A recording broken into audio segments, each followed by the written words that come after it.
காத்து காத்து வீசுது கண்ணா பின்னான் வீசுது. குளிர்தே ஆஃப் பண்ணிட வேண்டியதான், சரிவிட்டு வராது. காத்து காத்து வீசுது கண்ணா பின்னான் வீசுது.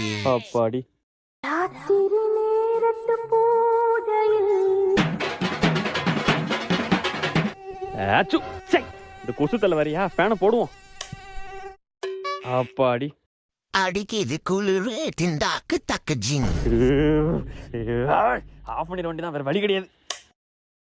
அடிக்குது குளிரு திண்டாக்கு ஜிங். நான் தித்திக்கின்ற தேனா திக்கு திக்கு நெஞ்சில் தில்லானா. யாழ் ஃபேனை ஆன் பண்ணா குளிருது, ஃபேனை ஆஃப் பண்ணா கொசு டியூட் பாடுது. இதுக்கெல்லாம் ஒரு வழி தான்டா இருக்கு. இனிமே எப்படி கொசு வருதுன்னு பாக்குறேன். ஆ ஆ